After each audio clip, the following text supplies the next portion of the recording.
push play. Okay, now we are recording. I ranted. Everybody missed my the recording of me throwing a temper tantrum about you all not having your videos on, except for Holly and Cherie.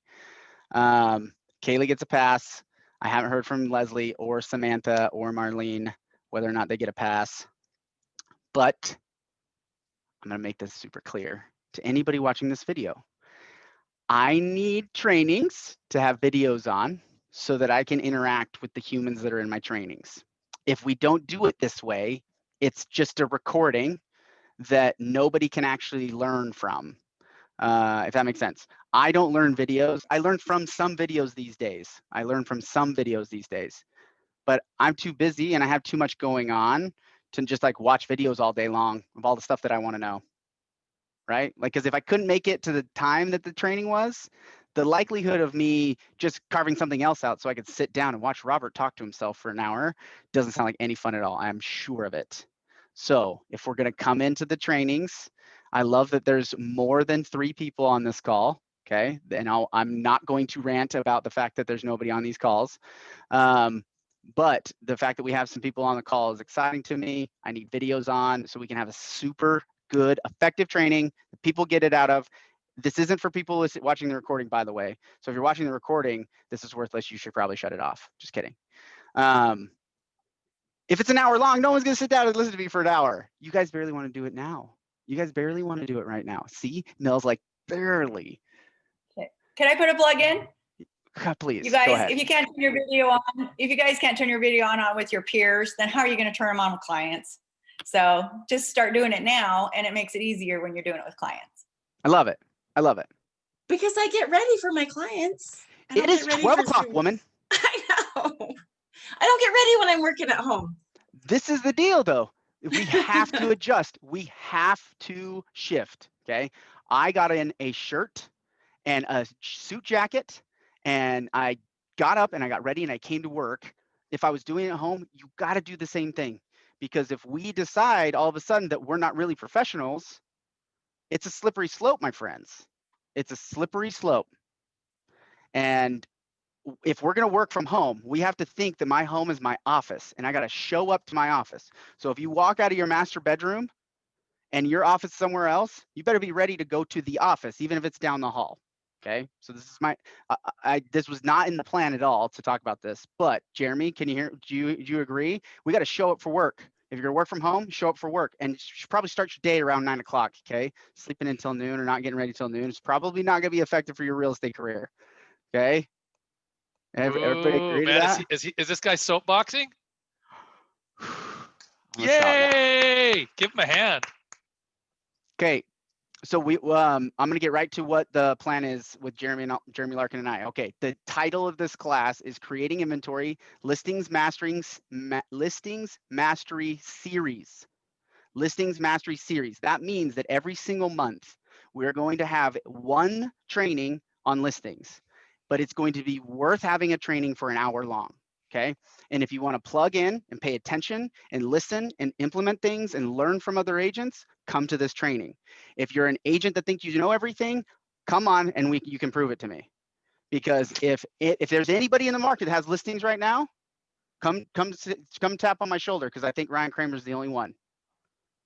Okay, because there's hardly anybody with over 10 listings. Okay, you have 1 or 2 listings. Mel, go for it. He's telling me to stop.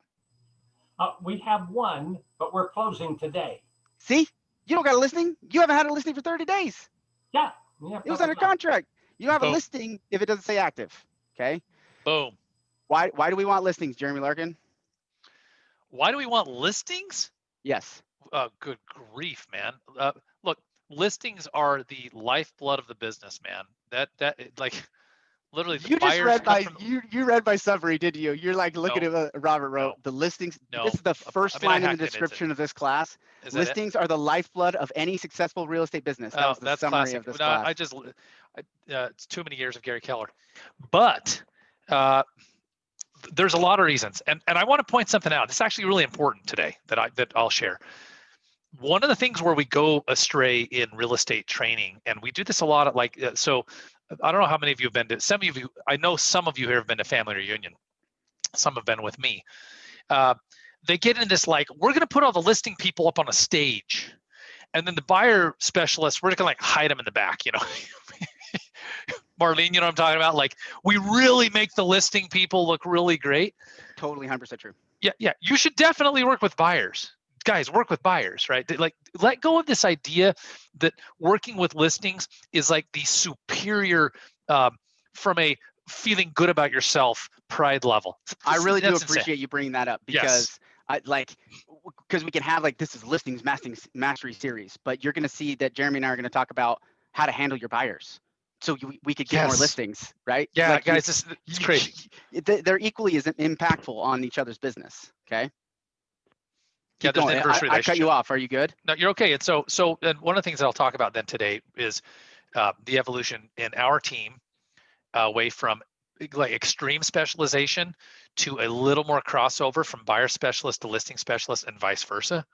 And Robert asked me to talk a little bit about how it looks different now, and I'll talk about why it looks different and why I think that the tastes of the consumer have changed, and they've changed in like 3 years. And not only that, know. they probably actually even changed in the last 12 months. Okay. And Yeah. and I'll say the reason why, and we'll get into some of the statistics, but the person that was buying a home in St. George 12 months ago is 100% different than the buyer who was buying a home in St. George today. Okay. Because even though they're from the same place and they have the same money and they're of the same age, what's going on in their brain is completely different.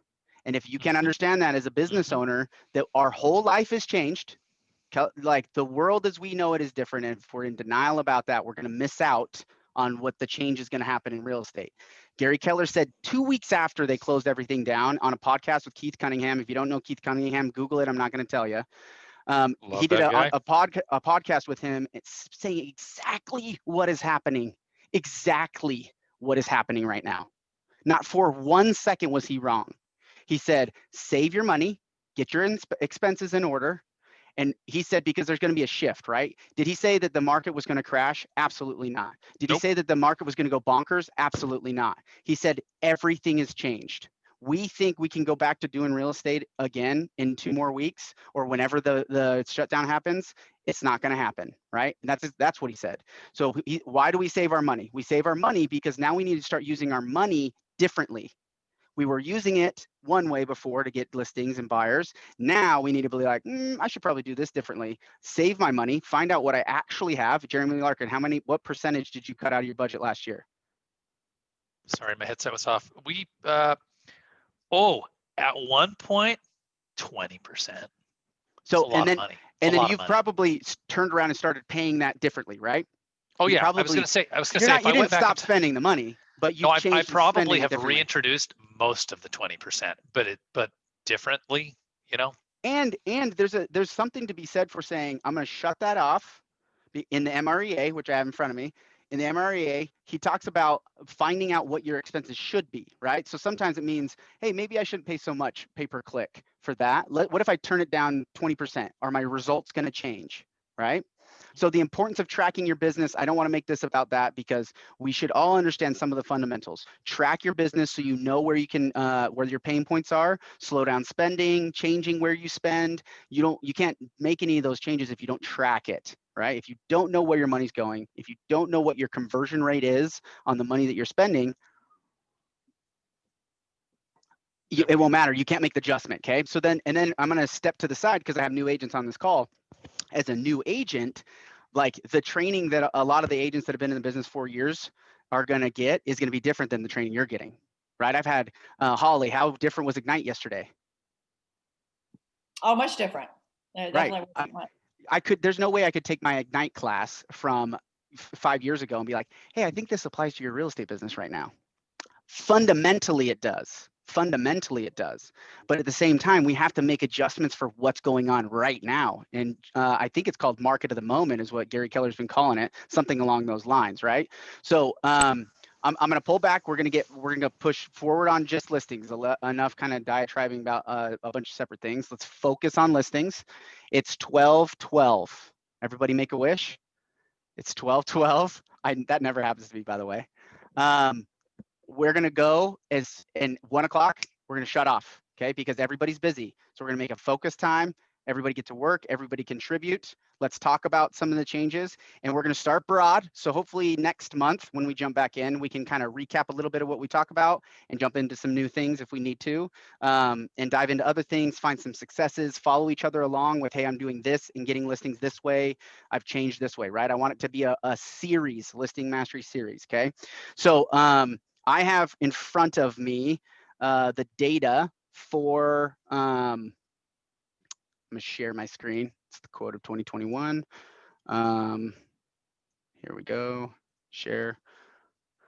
Okay, I have the statistics, the market summary for December of 2020, okay? And I have the statistics for December of 2019. Now this is all of Washington County, and it's residential real estate. Who is focusing their business on buying land and developing lots? Anybody in this group? I don't think so. I got clients that are, yes. You have clients that are, okay. So when we look at these numbers, it's important that we're looking at these numbers differently, right? So if Joe Langston and HR are on, if Dusty Wright is on, if Cadence is on, sometimes depending on what my lead generation model is, I can't take this example being residential real estate in the statistics and know how I'm gonna adjust and what I can anticipate, okay? So as of 2020, okay, I'm gonna focus in on this. I think I can zoom in to make this specific one look bigger. Okay, is that big for everybody? Big enough to see? Okay, so we have active listings. Okay, see these numbers? These are averages, and the reason I'll prove that to you is that I go back to 2019 and see how it says between 1,200 and 1,500 most of the year. Okay. This is what we did in 2019. 2019 was a pretty average year, okay? Truthfully, pretty average year. Can you see this? See how that doesn't look anything like it? Okay, that was between 1,000 and 1,200, right? Oh, 1,000 and 1,500. See how they scaled it differently. So this is where normally it happens. So this looks high, but this is actually the norm, okay? So if I pull way back, this is the norm. Okay, normally in January, last year we did 1,100, basically 1,200 listings, and we closed 311. Okay, so we had 311 buyer agents probably got paid. Got it. So in 2019 we had 301. You see how that's basically I mean that's not even 10%, right? It's not even a 10% jump. That's 9 homes. 10% of 300 is 30, right? 9 home difference. It's identical, right? Fairly identical. All of a sudden we say, okay, this is crashing out, but let's look at the sold listings, meaning buyer agents got paid on that too, okay? Sold listings. We started at 311 and we closed with 407, okay? I'm gonna look back 2019, 391 sold in December. 407 sold in December, okay?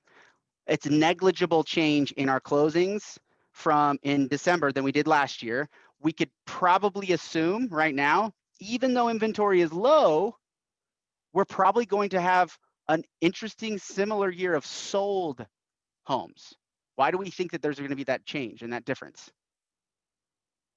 We're going to go up, but how much are we going to go up? Why would we only go up a little bit?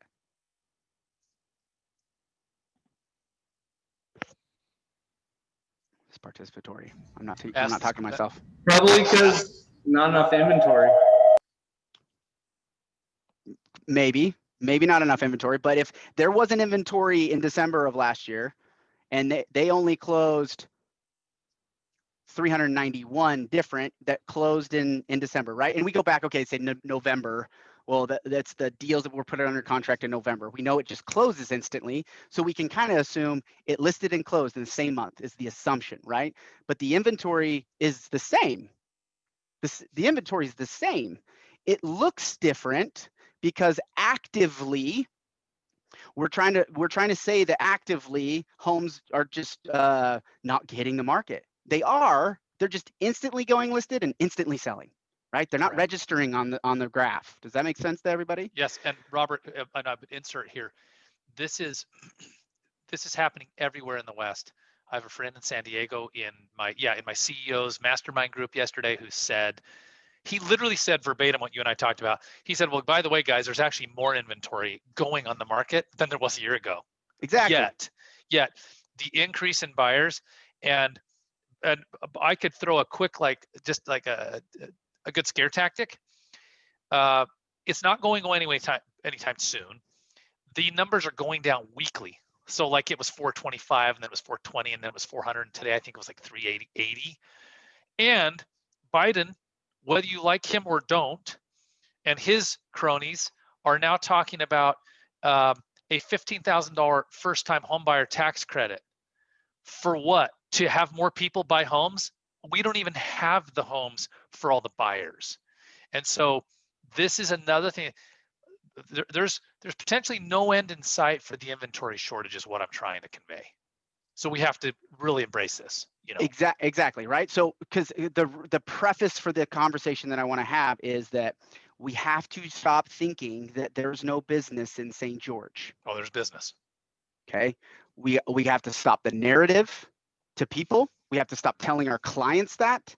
We have to stop telling we need to stop making ourselves try to feel better for not feeling great about how many active and closings I have going on and what's going on in the scariness of the market. So can I share something? Yeah, can I course, throw something please. on? Can I even? Would you be offended if I went to the screen for just a minute?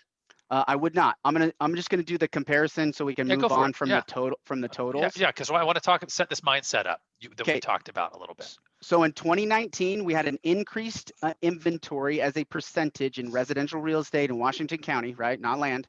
We had an increased inventory of 8%. Okay, 8% more homes were on the market and sold in 2019 than in 2018. Okay. 13.9% year over year.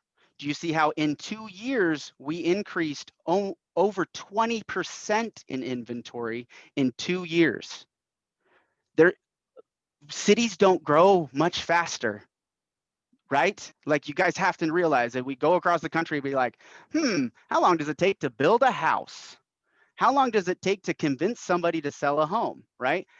20%, it doesn't go much faster than that, right? Like we go back to the peak of real estate being sold in 2005, it's about these same numbers, right? You just get to a max level of number of growth, right? So we could probably say it's going to conservatively grow somewhere about the 10 to 13% again in these next 12 months until magically somebody says, oh, I can build homes 5 times faster, right? Or the value of homes goes so wildly out of control that it just continues to worse. The banks are going to push that down, right? You can't lend forever, right? Not everybody can get a loan for whatever money amount that they want, right? So it's got to stop somewhere. So I want everybody to know we're growing quickly. We have to act quickly. Stop telling yourself that there's not homes to sell or buy. There's plenty of buyers, but stop telling you that there's no inventory. There's plenty of inventory. You got to be there first. Keep going, Jeremy. What were you going to say? I'll stop sharing and let you do it. No, I'll just jump in with you on this. So this is the conversation, and Jesse's in this room with us right now. So because he is in my world, so Jesse will be able to vouch that I have pulled my people aside, so to speak. So you saw Robert. So Robert really learned a soapbox from me. I don't know. Robert. He was pretty good at it already. I was a school science major, man. I did. He's poli-sci guy. I did model UN. Debate. He's a debating sucker. So I've had to have some pretty good, fierce conversations with the team, which is I need you to stop saying the words, there's no inventory. And the reason you need to stop saying that is because of the story that is around that, right? And so one of the things that happened is, for instance, we had some leads coming from a new development that's completely sold out, that's kind of a lower price point. And what's happened is there got to be a belief in our office, well, all those leads are no good because they're for that subdivision that's sold out. We don't have any homes for 300,000. Well, lo and behold, we took a new agent into the team who said, well, I'll just call all the leads. I'm really hungry, and I'm probably just dumb enough to just do whatever you tell me to. He starts calling these leads. That's bull, by the way. If Joe's watching this, that's bull. No, he's not watching. So he didn't know. He's home taking a nap. Yeah, he didn't know how to log on a Zoom. It's comical. So, but seriously, but that's what I always say is hungry and stupid. Like typically new agents are real good that way. Well, what does he start finding when he gets about half these people on the phone? Well, they actually didn't want the $300,000 home they called on. They were just really fascinated about it. They were really open to like a $450,000 second home. Well, now what you have is you have a handful of people in the group going, those leads are no good. And so the problem is the story that you tell yourself is the reality that you live into. And I'm not trying to be Tony Robbins. This is just really deep. This is really deep. And so by the not raise of hands, a lot of you are either married or have a significant other. And when you really start to get into fighting with each other, isn't it funny how you're like, I can't even find a good thing about him or her today? Well, no shit. Sorry, guys. Because you're so upset, you're only seeing all of the problems, right? And comically, bring it over to real estate. You will get, who can finish the sentence for me? You will get what? You're looking for. What you're looking for. You will find what you are looking for. What's the bold law, Marlene? What's the bold law? I forget it off the top of my head. Are you thinking of what you focus on expands, or you get what you get in your, you get what you deserve in your imagination? Which one? I think that good. one applies, right? I think that one applies. She's good. I knew Marlene knows. If Rebecca Bundy was on here, I think Holly could probably do it too. Yeah. But these are things that we say this transcends, right? Any generation of real estate. Yeah, it's anything. So, but like, it's funny, I'm in a dialogue in this other Facebook group where we're talking about this. Oh, this is a crisis. It's a crisis. So the two messages that we are conveying over at our office here's what they look like. For buyers, it is, okay, Rusty, you can't find a home. Who you calling? Well, I call the builders and they said they're a year out. Great. Hey, Rusty, I specialize actually in finding people homes that other agents weren't able to find. When should we meet? Okay, that's our message. That's just and that's not really a script, but go with it. It's a good script, right? Compelling enough? Yeah. It's pretty straightforward. Okay, so the message for buyers is I will find you a home that someone else was either not able or willing to find. And by the way, willing's a huge word here, okay? Because willing might mean you have to knock a lot of doors and make a lot of phone calls and send direct mail and who knows what else, okay? So I'm gonna pause right there because I want to go down that road a little bit, right? Is that we're transitioning into a market where we're gonna actually have to show up to work. Like we got to show up to go get business. Like we can't pay for Zillow to make us money, right? We're going to have to like go hunt it down, right? And I got into this business on a silver platter. Okay. There's no secret to that. I got into this business and I rode the gravy train into real estate, and I'm not ashamed about that. Would you agree? Let me ask, I was Jeremy the guy Larkin, driving the train. Holly, I was driving the train. Marlene, would you agree that Robert got like the silver gravy train into real estate? Like I just got lucky, by the way. It had nothing to do with me, right? But you get into this business and you realize, oh man, this is actually kind of easy, right? With me, from my perspective. And I'm like, well, why is it so hard for everybody else? So then I get as a team leader and I start asking everybody why it's so damn hard. And I see how everywhere agents just can't do it. They can't, it's so hard to do it. The difference between the agents making money and the difference of the agents making nothing truly is I have to work. I have to show up every day and I have to work, right? And it's actually going to get harder, right? And they are already seeing it. They already know that, right? I was talking to Leslie yesterday. They're like, this is different this year. This January does not feel like last January, right? And so then we were like, I still have 12 more months, right? And then I have some agents who will not be named. They're like, maybe I'll take the year off. I'm like, must be nice. Yeah, I know, right? one of those. Must be nice. But I don't think majority of the people in our business are feeling that way. They're like, I got 12 months. I got family. I got things that I need to pay for. Where's this coming from? What do I got to do to get to work? Okay. And that's what I want to continue to drive down, but we got to work. We have to go get it. So the conversation with your buyers is, oh yeah, I hear inventory is so crazy. We've put offers in on a bunch of homes, but there's not really anything out there to buy. Right. Yeah. Well, And I specialize in handling this exact situation because I keep finding all over the town that there's buyer agents not willing to go to work for their buyers. And I'm going to show you how I'm going to do things differently. Yep. And then what do we got to do? Yeah. We got to go do it. You got to go do it. So this is because I'm just kind of going down a road here. So this is number one. That's the message for buyers. the message for sellers is, hey, I know your house is going to sell because you know it's going to sell, right? Because you've heard what's going on out there. So what I'm going to do is I'm going to help you sift through all that pile of offers, because gosh, because Holly, you're going to have, like, if you get 7 or 8 offers, you could have 100 pages of paperwork. So I'm going to help you wade through all of them and pick the best offer for your family. And I'm going to make sure you don't go homeless in the process, because it's hard to find a home right now. So for us, those are the only messages. There is no other message. Like, I mean, you can try, well, we have a low commission. The funny part, let me ask Jesse a question. Did he get off? He just, No, I'm he's here. on. Oh, my screen kicked you out. You have 10 seconds to answer this. What percentage of people in the last 90 days have asked you for a significant commission discount? Maybe 10%. Guys, that. So here's another story to stop telling. Well, this market's so competitive, you can't get a listing. I have to discount my commission. Really? Because that's not what we're being told. The consumers aren't even hardly asking for a discount. Or are you back in that fight with your spouse where all you're seeing is the fact that he doesn't do the dishes, right? Like, you will get what you're finding for. I'm going to tell you, right? I'm going to tell you one thing right now. I did all of the luxury data, and I did this criteria. Okay, and this is MLS data. It's not 100% accurate, but it's going to give you the best possible statistic that you could draw from anywhere else, right?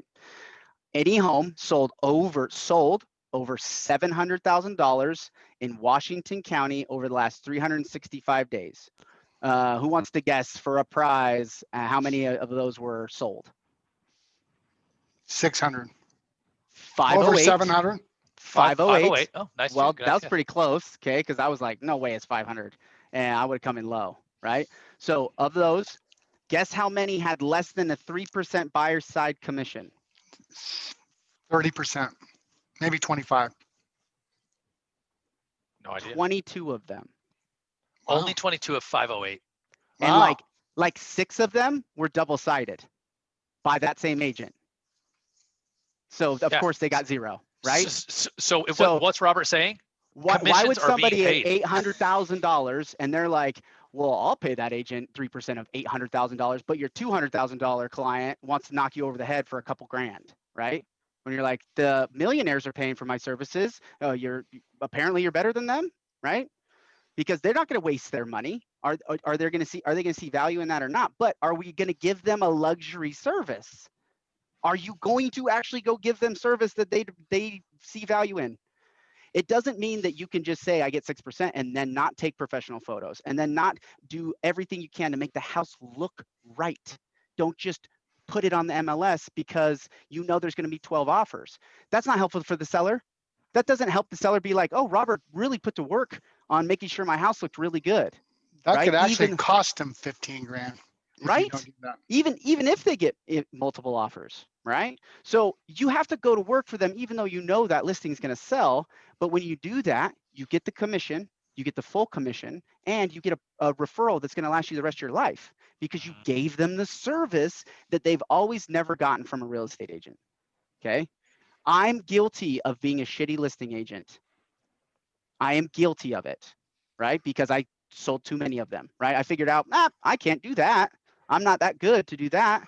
And so I failed a bunch of times, right? And so when we think about where is my gap in my business, how many homes do I want to sell, we need to get some action items, okay? Now, because we're 30 minutes in, and I want to get some action items that we can take away from this. So who is our client right now? Okay, let's start with where are they? Okay, and you name where: social media, in the planet, in the age bracket. Where are they? Let's list a few. Probably the top 3. California, Kaylee. Somebody, Bueller. Where are they? Where are our clients? You mean They're buyers or sellers? Or Where either. are our clients? If you have a client that you've closed a deal with in the last 6 months, they bought or sold a house, where were they from? Tell me about them. What is their name? Where do they go to school? What Instagram, social media profile they use? If you don't know that stuff about your people, that's not helpful for anybody else. For me, they were repeat clients. Repeat clients. Where are they from? St. George. Mine are St. George, and I have probably 4 from California that are coming. St. George, okay. California, 4 from California. Marlene, past clients, where? St. George, okay. Where else are those people? Are they I on have one Facebook? coming- Are they on Instagram? Are they old? Are they young? I have Rusty? one from Michigan. Michigan? Mine are from on Facebook, mainly. Some are on Instagram. Some don't do any of that because they're older. So it's strictly me searching, sending them stuff, Okay. Are they on Twitter? and they're using my Keller Williams page too to look. Okay. Karen says SLC, they're in her phone. They're Northerners. Okay. So think Northerners. Who are those people, right? They live in the Great White North. Sarah Smith, I'm surprised you didn't say Montana. And when I said, where are they from? And I was saying that I feel like it's retired people that are coming here, or also people that are dealing with like the change in their trajectory with Zoom and COVID and everything, that you've got business owners that are coming here just because they like the weather, but because they can work remotely. Okay, Northerners. Okay, let's keep going, focusing on what we're saying here. Northerners, I don't know how to spell. So she said everywhere. Okay, Karen, that's not helpful information, right? If we're going to look at our business and say, where is my marketing? Who do I need to be talking to? Does everybody understand how I'm frustrated? But we need to identify who our clients are. Now, Jeremy's going to have different clients. Marlene's going to have different clients, but Rusty and Marlene might have the same clients, right? We got to know who we're talking to and where they're at, right? Farms, so everywhere. Majority are northern Utah. Okay, so then we think, okay, my farms, and they're everywhere. So is that because they're investors? Where are they at in their real estate purchase life? Are they retirees? Are they first-time home buyers? Are they investors? Do you see what I'm saying? Would you see what I'm doing here? We're segmenting out what? The market, your clientele, Our your database. message, your database. Yeah. So we're segmenting out our database. These are the people of where I know a business is coming from. This is what I think everybody else's database says, right? Wouldn't that be helpful if you're like, I have 152 agent brokerage that I'm a part of. I wonder how they're getting business. I wonder if that'd be helpful. Would it be really helpful for all of us to be sharing where the databases are coming from? We don't have to share each other's names, but what's the human socioeconomic criteria? Because if everybody's on Clubhouse, an app, and all of the people that are coming here on Clubhouse, where should the real estate agents be? On Clubhouse, right? Maybe it's MeWe. I think Sherry Rowney was telling me about another social media profile, right? Because if you know Facebook in the news at all, they might not be a platform that anybody goes to in 5 years. They might not be anything. They have zero value if we don't give them value. Does that ever make sense? This tides of change can change overnight. Okay, so we got to stay focused on the pace here. Okay, everybody's got to start running. Okay, we're in a position where real estate is happening that quickly, and if we don't pay attention to that, then we're going to get potentially left behind if we want to be in this business for the next 10 years. Okay, is that a fair assumption to make? Okay, so I'm going to go back into, so we have everywhere, majority are northern Utah. Client sold properties 2 to 3 years ago. Okay, so 2 to 3 years ago, okay, Karen, this is beautiful. I love this. 2 to 3 years ago, past clients of hers are thinking about selling. So would it be helpful if you go back to your database for those of you that have been in this business a long time, because this was supposed to be a class for my top agents that have been in this business for 15 years, by the way, and hopefully they'll all know to come to these classes. So 2 to 3 years ago, Karen has been talking about my clients are starting to do this again. So maybe we should really focus on who bought and sold 2 to 3 years ago and focus my conversations with those people. Would that be a helpful lead generation strategy to where you say, whether it's social media, door knocking, phone calls, direct mails, knowing everybody who got sold in 2 or 3 years ago in maybe my farm, and let them know what their value of their home is? Do you think some of them might be like, I like 20% more than what I paid for that, and I don't even really like my house, right? Because we've all lived in a house where I didn't know, it was our first house, I was like, our bathroom was tiny. It's so small. And I was like, this is the worst. I hate this. I don't care if it's my first time home. I gotta get the hell out of here, right? Because just because my bathroom was tiny. No way would I have ever been like, if the bathroom is small, I don't want to buy this house, right? So we got to put ourselves in our clients' shoes. 2 to 3 years ago, you have 3%. By the way, sidebar, Karen's yelling at me in all capitals in the chat box, by the way. I don't think she's actually I'm yelling at sorry. I saw that. I saw those caps. It's laziness. It's not anger. You can talk. It's so helpful if you just talk. We're all in the same room together. You can just say it. Agents will know what years ago. Agent I know well that trust me. See how this happens when I start to read it and then it doesn't actually make sense. You want me to say it, Robert? Yes, Agents I know please. well, trust me, that know me, that have buyers up north that want out of all that muck. That's all I'm saying. Yep. Okay. So they're like, the city's getting busier than I ever thought it could be, and I want to get out of there, right? I want to get out of the snow, the smog, all that stuff. They're moving down here. They might like Cedar, right? They might like Cedar. They might be okay with that. They may not, but they might be okay with that. They're used to the snow, but it's not the muck and the traffic and the exhaustion that's going on up there. So now, if I'm going to have a message to go out to real estate agents that are in Salt Lake that potentially would be coming down here and helping those clients, because they're like, dang, I'm having a hard time getting business too. I guess I'll just drive down to St. George and I'll just do the deals here. How many, what do you think? Do you remember what the volume was, Katie, on non-board agent closings? I know what the units were, but I don't remember what the volume was. 1,000 homes sold by non-board and off-market and like a non-agent, non-board, non-agent closings. That means 1,000 homes were sold either for sell by owner with one agent on one side, or from an agent in a different area that isn't a part of our MLS. So they're probably not from St. George. It's out of control right now. 340 crazy. million, $360 million in real estate. $360 million in real estate was sold by somebody else, not a real estate agent. That's your money, because we're not going to work. Go talk to a for sale by owner. Explain to them why they're going to think they got the deal of the century because this buyer from California paid me X amount of dollars for my house, and I never thought I was going to be able to get that. And they actually left 10 grand on the table. That's happening right now. They don't even know it. And you don't know it because nobody's looking at the for sale by owners. Homie is the #2 market share brokerage in Utah County.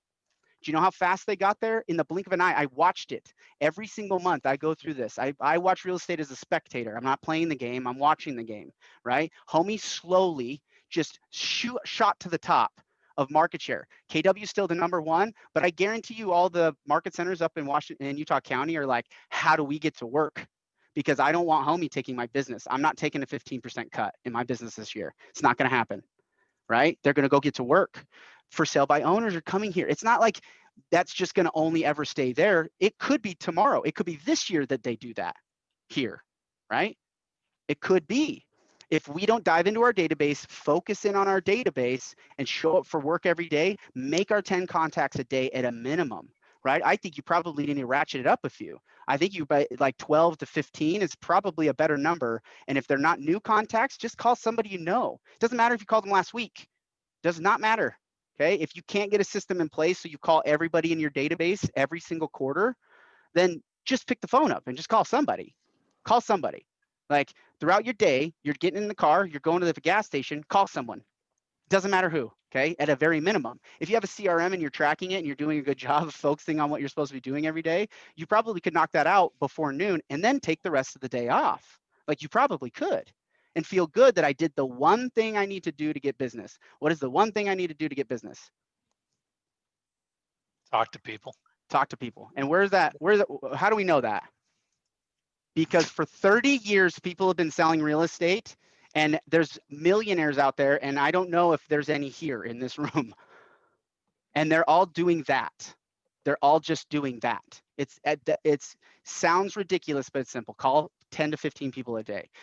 We all say to ourselves, well, then who do I call, Robert, right? So this is that listings piece. We're talking to agents up north that shouldn't be coming down here. Get into a referral network with Keller Williams agents up there, okay? Make 2 or 3 a day that who you talk to, okay? What are the 2 relationships, Jeremy? We were talking about the relationships that you've transitioned to over the last year. What's a big relationship that you need to improve on and continue to work on the listing side of things? But one of them is a builder relationship. Builder on our relationship, side, right? Exactly. So, we went and it was by hook or crook, we kind of end up with the builder, but that is guaranteed built-in inventory Like it's fantastic. The other thing, but it's work, right? It's hard work. Here's the other thing you could do, along with that builder inventory, is you could get on the phone with. This is the old builder trade-in program that KW used to market as a coaching thing, where you go and you get on the phone with builders and say, who's selling the homes of the people who are moving into your homes? Right? Jeremy And you Larkin, can- when was that? When did that old Keller Williams thing that you just said? When did you hear that last? I don't know. When did I hear it 2005. last? Yeah, I mean, it's been forever, man. I wonder why. Huh? It Yeah. sounds really familiar. Why they would be talking about that, and why we should probably be talking about that right now too. Yeah, I mean, it's not even a discussion, and we're not even thinking about it in the marketplace. But what if you got on the phone with every single major builder and every single site agent in town and said, "Hey, someone's got to sell the home of the people that are coming in here. Who do you refer your people to?" Right? It's like, just a You're conversation getting to be having. leads. They're getting leads, right? And they're just falling on the ground. They're just falling on the ground, right? Just show them that there's some value there. You'll pay them on those, right? You will. And the conversion rate might be what the Zillow conversion rate is or what the pay-per-click lead is, okay? Because those conversion rates are less than 10%, okay? Probably the best, hands down, Zillow converting team in the entire country is converting at 13%. And the reason I'll say that with such confidence is because I know how militant they are about tracking their numbers, because they're an ISA model. None of them are actually realtors. They're all licensed real estate agents, but all they do is call people all day long and nurture relationships. They don't take people to homes. They don't put signs in the yard. They don't go meet with buyers and sellers. They call people, set appointments for their agents. Their whole brokerage is built only around that. Am I right, Jeremy? Correct. And their conversion rate is off the hook because those 4 or 5 guys are so zoned in to that's their only job that they hold each other accountable, that if it's not right, they're messing up everybody, right? Yeah, and so people don't fall through the cracks, and people don't fall through the cracks, right? And they're selling so many homes in Fargo, North Dakota. And if you don't follow them on Leads Geeks on Facebook, I posted it in my bomb a couple weeks ago. Those are the guys that run that. The best scripts, the best scripting conversations you can find in the country are going to happen on that social media page. Okay. I hope they get off of Facebook, right? And not only be there, because I feel like that's kind of the only place I find them, but they're great. Okay. No, and they they're know on their conversion. YouTube. You can follow them on YouTube as well. YouTube. Okay. And so when we're talking about the conversion rates and knowing how do I focus in on this, we need to track them to find out if that's not a waste of time or not. Okay. So the Zillow leads are going to convert probably nationally at 3 to 5% at the very best, right? The move score in St. George, so 13% of the market sold, right?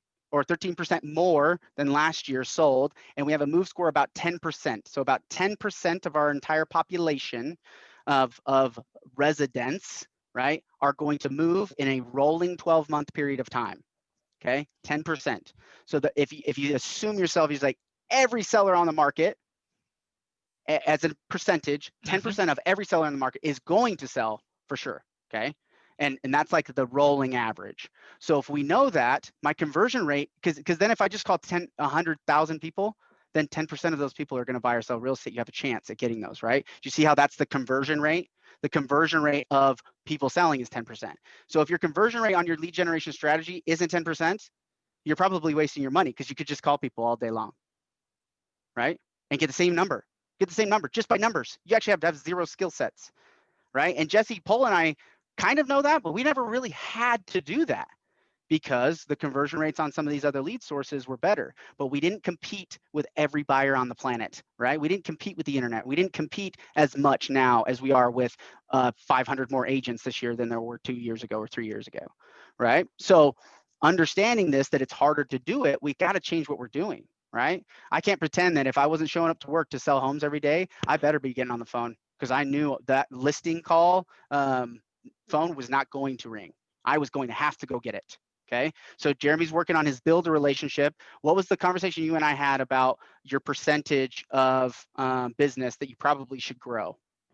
Yeah. So we run about 35% past clients and centers of influence. And I think I saw Leslie in here. Leslie, what is your number? Yeah, she's got to speak up. Theirs is extremely high. Hers rocks.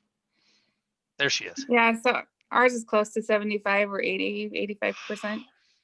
Okay. And they're also very good at tracking their numbers too, by the way. And there are, as of last year, there are top selling real estate agent. I'm like trying to work on what top selling means, because now as I talk to more and more agents, like it doesn't matter what they did versus you. Comparison is the thief of joy. Thank you, Jeremy Larkin, who gave me that quote Bingo. years ago. It doesn't matter like who's the top and who's not. They just do a lot of business, right? So if we're just looking for statistical analysis, they do a lot of business. Very few agents in this market do as much business as they do. And their SOI is their primary lead source. That's interesting, right? You're like, well, I couldn't just only do, I can do 36 transactions with just my SOI. I just couldn't do that, right? It's what we're telling ourselves. Well, then make your database bigger, because your SOI, repeat referral, can make you more money than anybody else at Keller Williams St. George, and that's a lot of money, okay? So you can do a lot of business with your SOI repeat referral, but you have to go feed it and build it, okay? Jeremy Larkin, on the flip side, has mastered getting new business, right? Because he's got the exact opposite model, right? Instead of 75, 80% or more in repeat referral, he's at 35 roughly, 35 to 40, Jer? 35%. Okay, so that means that 65% of his business is new people that he's manufactured out of thin air, right? Partly because he has a radio show and he spends money on marketing probably that nobody else does. And he has a really effective systems and strategies for finding new listings and new business, okay? He's built this relationship as a builder that's helped, right? That's helped kind of keep that going. But what's happening to the rest of his percentages in his business, right? Well, if builder's slowly taking over all of it, what happens when I have no more homes to build? Yeah, you got a problem. The faucet shuts off, yeah, right? And one of the things to pay attention to is you're talking about, well, where do we find the inventory? This is not a really sexy conversation, because if you thought it was someone's going to tell me what the lead source is and I'm going to go sign up and buy it, you're on the wrong call. The fact that we're not on the phone more often, more religiously, more methodically with our database, calling and having a conversation. And I want to give you a really complicated script for calling your database. So you're probably going to want to write this down. Okay. Hey, Robert, it's Jeremy. How have you been? I'm good, Jeremy. How's it going, man? Good, man. Hey, I'm just making business calls, and we are just crazy in the market. And I just wanted to call and let you know we're out here and we're working for our clients. And if there's anything you need about the market, I'd love to give it to you. Okay. Oh yeah, of course. Thanks for the call, Jeremy. Anyway, but enough about business. How's your family? There's the script. Oh, we're good. So here's the thing. There is this manufactured delusion that actually Bold, I love Bold, but Bold got us stuck in this thing. Bold and Mike Ferry told us that we had to call and ask for referrals. You actually don't. All you have to do is call and talk to them. That's all you need to do. They don't want to give you a referral on the phone. Somebody raise your hand if you want to be called and said, who do you know that needs to buy or sell real estate this month? Who wants that phone call? Nobody hey, wants thanks for the call, guy. Yeah, nobody wants that call. Oh my gosh, on a side note, I had a shameless lender say happy birthday, and if you know anybody who wants to get a loan or needs advice on getting lending, I was like, are you kidding me? I don't even freaking know you. I have no idea who that person is, right? Because people follow me. They just follow me, and then they know my birthday, and then they post shit on my wall, right? Or this is what we used to call it on Facebook. They post stuff on our feed, right? And I'm like, who is this person? I was like enraged, and I'm in the business. Yeah, people don't want that call. So So the cool is we just gave you permission to never even make that call ever again. Call and check in. And so even better. So an even better script is, hey, it's Valentine's Day. We're going to be giving away these lovely frosted cookies that I've been making for 20 years to all of our clients. Do you want to come get a plate? Or it's we're going to put a movie on. Or we're going to have cornhole at the park this week. I wanted to invite you. Or my point is, you don't even have to really talk about business because they're not stupid and they know you're in business. Yep. You know, but if you don't call them, what's inevitably going to come else up? will. What's inevitably going to come up, Jeremy? Real estate. Enough about me, Jeremy. I really appreciate you asking me all of the questions about all the things about all my kids.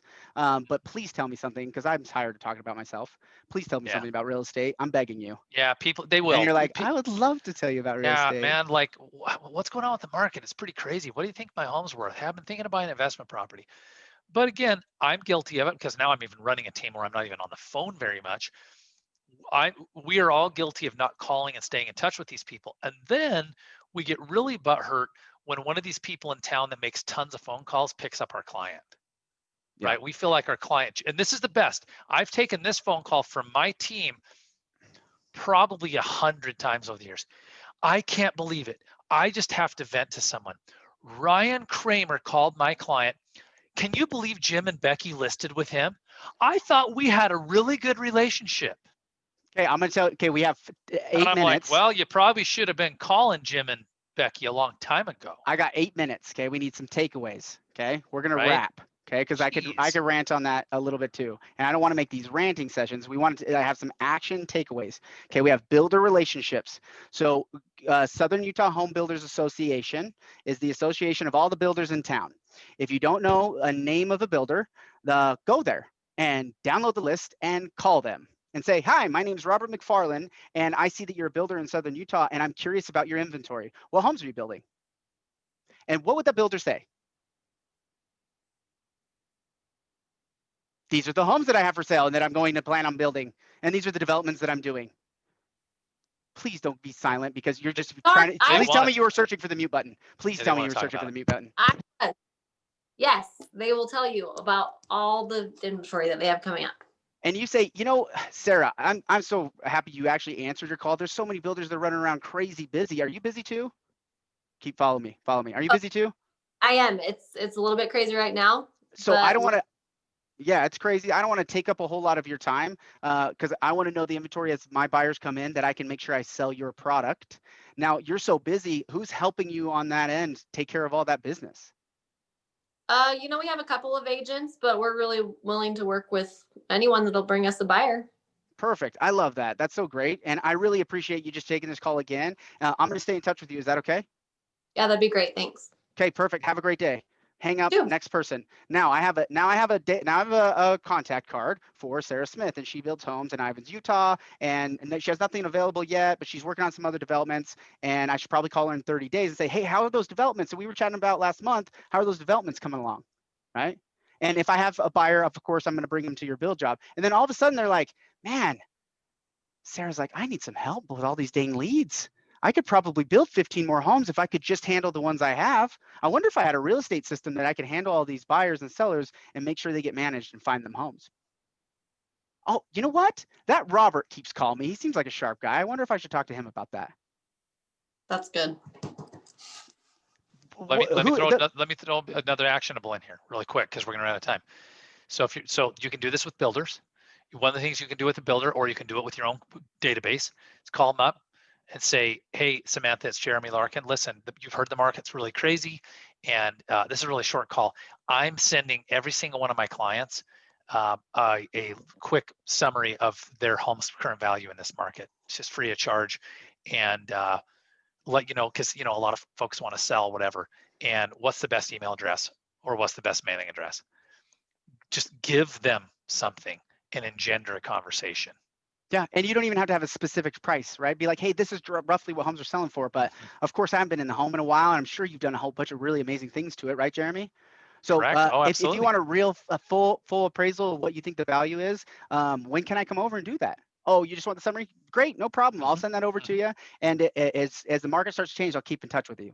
Okay, great. Thanks, Robert. Okay, click, hang up. Okay, what we're trying to do is we're trying to get all the seeds that are being planted by the rest of the population of the world that your home's value is increasing. Everyone knows that their house is worth more. Don't tell them that. You don't need to tell them that. They already know that. Now take that information and use it. Use that information that now you don't even have to educate them about their home being worth more. They know that. So now help them spend that money differently. Be like, do you really love your house? If you love your house, you for sure should not sell. But if you know of anybody in your neighborhood wanting to sell, I know that there's some pretty great equity for people that want to move into a different area or they want to upgrade their home. And it does seem like it's going to be hard to find, but I'm willing to work for you and really find you the house that's going to be perfect for you, right? Because they're going to tell themselves like, well, I can't even replace my home, right? And our as agents say, well, they can't even replace what they want. Some of them can't, but as a percentage, we can do that. You just have to handle more of them, okay? Builder relationships, SOI, have the conversation and care about them, okay? And if it's a virtual world, then the phone is still virtual, right? If it's a virtual world, you got to call them. If they don't answer their phone, text them. Where are they? Social media, just find where they are. If they want to answer the phone, find out where else is their attention. Somebody else has their attention. Go get their attention from them, okay? Does that make sense? Ask them, Mhm. text them, hey, I'm just curious what social platforms are you using these days. I'm trying to run a statistic for my business, and I'm really just curious what you're using. And then just take that 100%. data. And then they're going to be like, Robert, how's the market? And you just ask them a survey question. It was a quick text. They know who you are probably, right? And even if they don't know who you are, you'd be like, I'm a random stranger. I just happen to sell real estate. I'm not trying to get you to buy or sell. I'm curious what you use for a social media platform. How many calls could I make of that? 3 minutes Quite a left. few. Let's Okay, wrap. let's Jeremy, put wrap. another one in here. So circle prospecting used to be the stupidest thing in the whole world. You get like Jesse and I know it. you get like 1 in 9 million people to sell their home. Now, Jeremy, I don't have listings. I don't even have sales. Well, guess what, guys? I got like 30 of them. Call around my listings or whatever we have. Call around any sale of any listing, any agent in Keller Williams who just sold their home, and just pick up the phone. And circle prospecting looks just like this. Ring, ring. Hello, hi. My name is Jeremy Larkin. Hey, I'm actually a real estate agent. I'm not selling Amway today, so you don't need to worry about that. Oh, well, hey, I was actually going to call my Amway guy. Yeah, well, listen. We'll get you your Melaleuca orders refilled in a minute. But Melaleuca, yeah, nice. you know what I mean. I'll get your lotion out. However, in the interim, hey, this is a really short call. The reason I'm calling is we just sold a home on 123 XYZ Street, and we had like 10 offers. That means 9 buyers are still looking for a home in your neighborhood. Have you thought of selling your home? F you. Okay, right. Well, that's one option. Okay. Got called. The other one is actually I have. The other one is no, I haven't. Okay, cool. Do you know of anyone else who has on your street? No, not really. Okay, man, have a great day. That's it. Like, don't overcomplicate it. If they happen, just be prepared that they might say yes. And then sometimes when they say yes, we get buck fever, right? We didn't actually anticipate that we could get the lead. Jesse's Like, laughing his ass out right now. I Yeah. know it. He's in his car being like, I've done that. There he is. He's got a He's COVID not. mask on. He's But got COVID mask. like, He's oh somewhere. shoot, I didn't expect anyone to actually say yes, I've thought of selling. And if they say yes, they've thought of selling, you say, great, tell me more. Let's meet. No. Yeah, let's meet. What we do is like, okay, well, let's set the appointment, and well, I'll meet you in a couple of days instead of taking this opportunity to find out everything. Yeah, find You're out like, what's going I'll on. find out things in 3 days. So 'Cause who's gonna that's call the him in last. interim? That's the last actionable I want to put in there is circle prospecting or door knocking or handwriting a note to 10 homeowners on either side of a home and sending it out and saying, look, we have got people who want to buy homes like this one. That's an actionable step that really works right now. Just I get to promise. work, guys. It's 1 o'clock. We have a 3:30 mandatory and heavy quotations mandatory meeting. We're going Nice. to do a listing mastery series next month. I'm going to have another guest on to really dive into this stuff. And Jeremy will be back because he's given me his confidence that he will be back. But we're going to dive into some other people's businesses. Share this with your friends. I'm going to put it on social media if you got value in it. If you didn't get any value out of it, that's okay. Don't tell anybody, and I'll keep trying harder. Okay. But if you did, I need you guys to tell people, because doing it with 16 people, like, we could get more in here. I think we have 152 agents. I think we could probably get more value out of this as a group. Once a month, it's an hour. Let's go. Okay. Go to work, people. We'll see you later. See you guys.